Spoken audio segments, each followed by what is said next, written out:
Grand Rising. Now, I ain't even gonna play with you today. I got stuff to do, so I'm gonna get up into this real quick. Part 27. Welcome back. I know y'all probably like, oh, he's not coming on every day.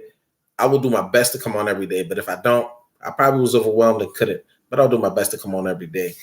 Right now, we're going to jump into part 27 of my favorite book, the Honorable Dr. Amos Wilson's Blueprint for Black Power. And today we're talking about leading think tanks. There are over 1,000 think tanks in the United States. Some fade in and out of favor depending on political and social circumstance. Some endure and increase influence across the years, having somehow mastered an adaptational fluidity which allows them to respond positively to political and social change. The list which ensues was adapted from the more detailed one developed by James D. Smith.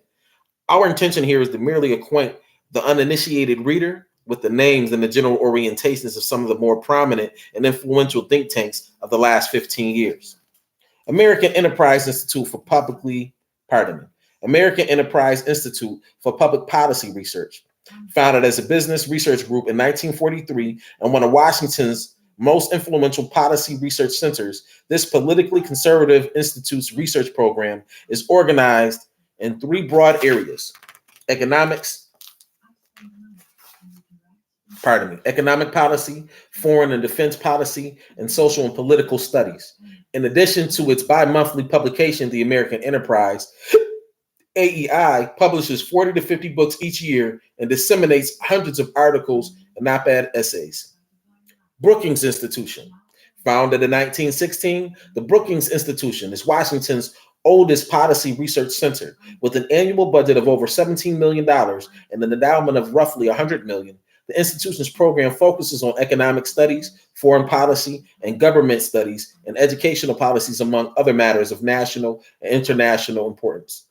Carnegie Endowment for International Peace.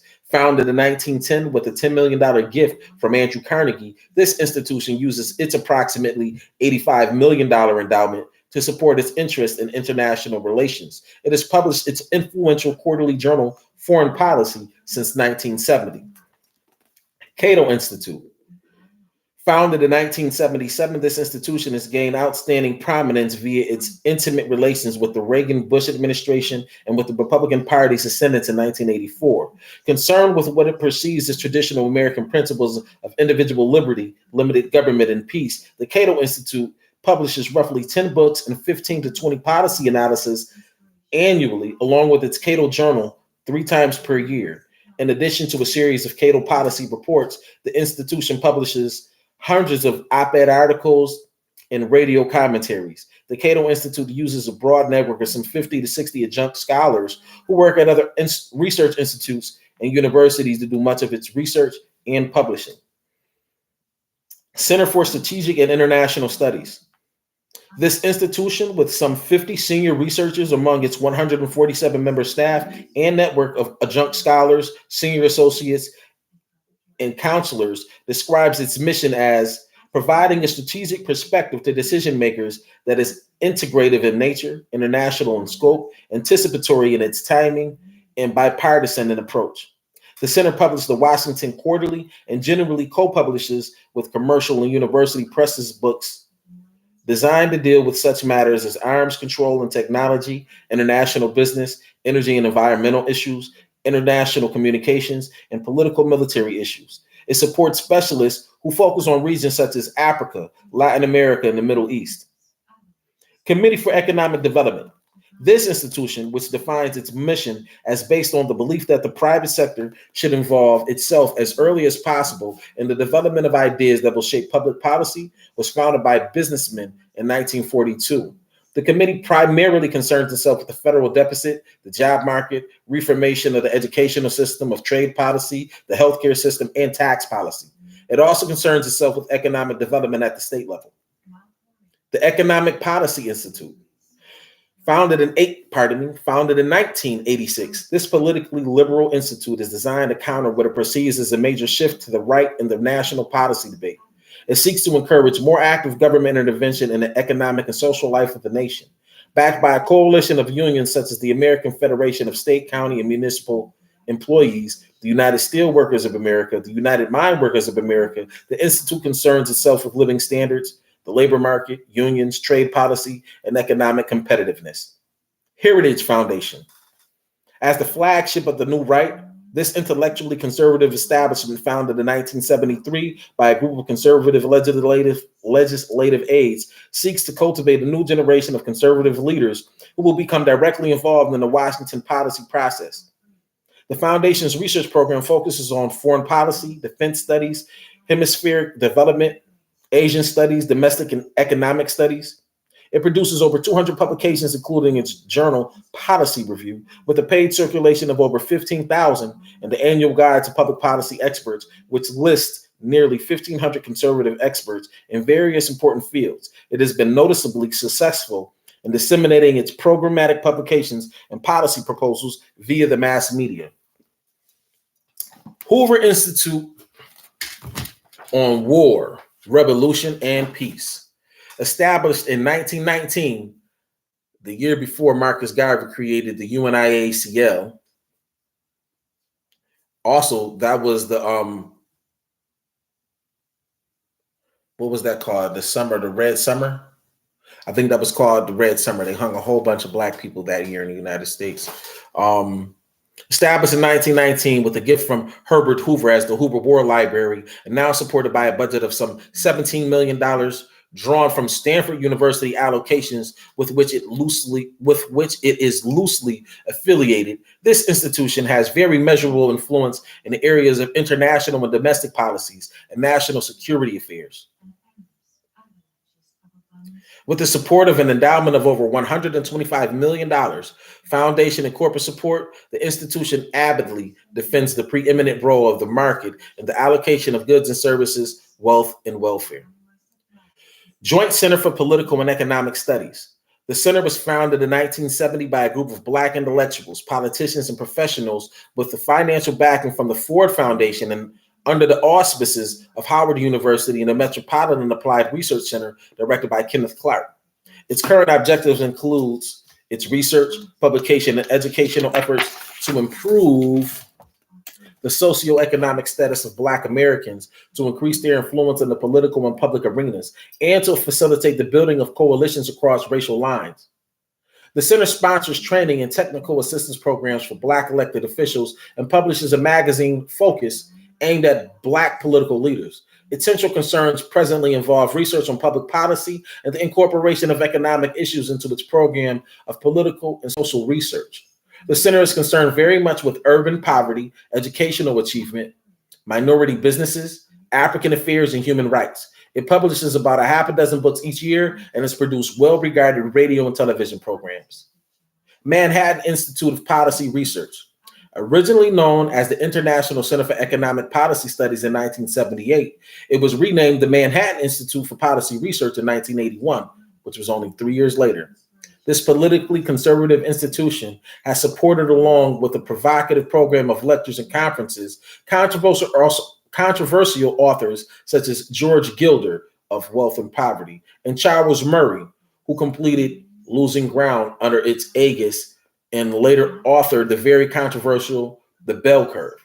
This organization is also host to such Black conservatives as Thomas Sowell, Sowell, and Walter Williams. Oh yeah, Walter Williams is great. Supported by corporations which supply about 1/3 of its annual income of more than $2 million, this organization, through its Center for New York Policy Studies, is highly influential in the Giuliani administration. What was his name? Giuliani administration of New York City. It also sponsors another center in Washington, which enrolls and utilizes highly conservative Black and Hispanic scholars to vigorously attack what it perceives as liberal, pro-Black, pro-minority governmental policies and programs, as well as the Afrocentric movement and Black nationalism. So I can repeat, I see that they said that they use this to attack. It also sponsors another center in Washington, which enrolls and utilizes highly conservative Black and Hispanic scholars to vigorously attack what it perceives as liberal, pro-Black, pro-minority governmental policies and programs, as well as the Afrocentric movement and Black nationalism. That's the Manhattan Institute of Policy Research. Okay. Okay, I'll read foundations and then I'm gonna finish, which is only about 1, 2, 3, 4, 5, 6, 7, 8. It's like about 8, 9 big paragraphs, but they're really actually small paragraphs. So I'll read foundations and get up out of here. This will make up for yesterday. Foundations. We must note the important role foundations play in policy planning network and in shaping the political consciousness of the American populace. As observed by Horowitz and Colony in the poverty establishment, the foundations sustain the complex nerve centers and guidance mechanisms for a whole system of institutional power. They go on to point out the central purpose for their existence. Obviously, nominally philanthropic institutions like Rockefeller and Ford fail to coincide with the popular conception of a charitable institution or an altruistic mission to uplift the poor. They were, after all, designed first for the purpose of preserving wealth, not undermining it. This is why the largest area of foundation support has been research and higher education, the development of techniques, and the training of the social elite. The problem of our age, Andrew Carnegie said in The Gospel of Wealth, is not the redistribution, but the proper administration of wealth, that the ties of brotherhood may still bind together the rich and poor in harmonious relationship. For the foundations, this effort takes many forms, from charting national policies designed to make the world safe for Standard Oil to engineering a proper course of moderation for America's Black minority. The most influential foundations are an inextricable part of the two-faced, carrot and stick, good cop, bad cop, olive branch, arrow approach of American domestic and foreign policy. They are the velvet glove which cloths the iron fist of the U.S. military and police establishment, as well as other more crude, coercive technologies. As Horowitz and Colony aptly note, they are private and non-governmental. They could leave the task of repression to their friends and other agencies while they pursued a benevolent, enlightened course without apparent hypocrisy.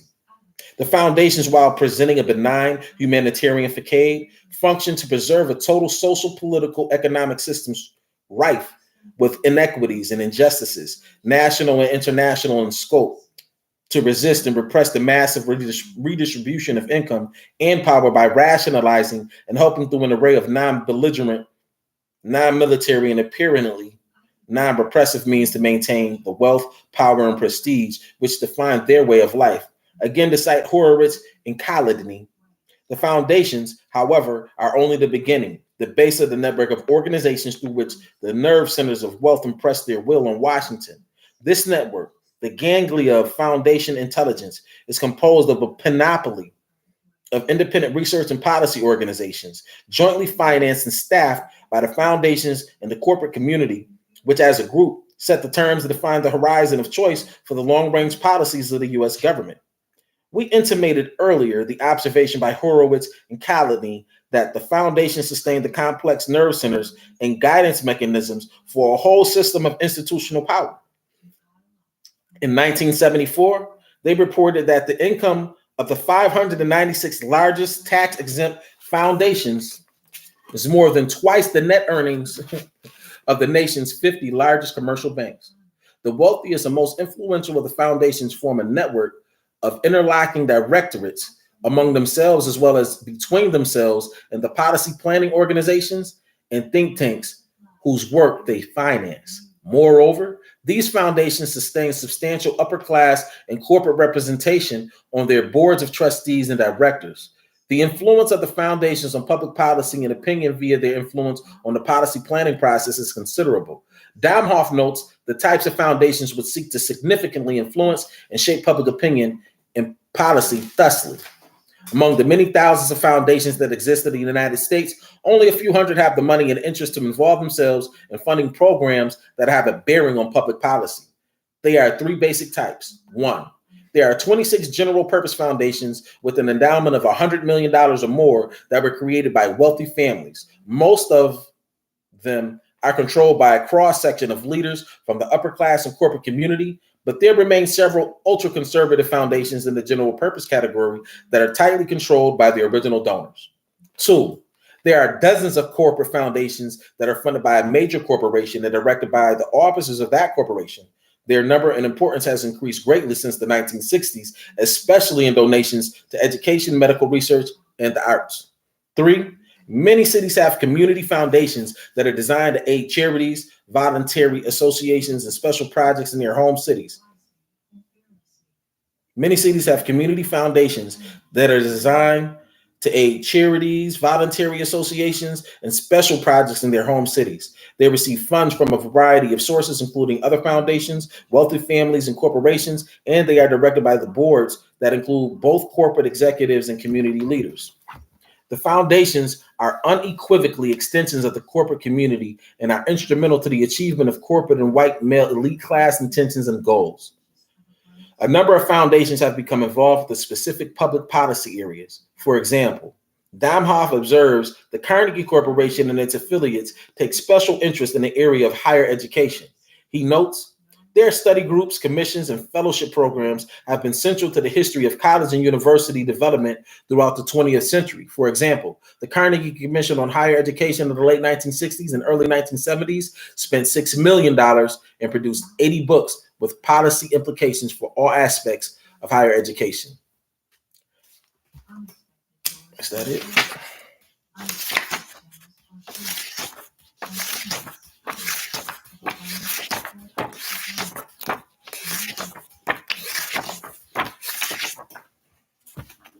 As y'all see, there's a whole lot. So 2-8, yeah, I still got like another 20 pages of this, and I'm gonna end that for the day. That was for today and for yesterday. I hope that your today is great. May your tomorrow be greater. Race first at all times, and at all times, race first. Hotep family.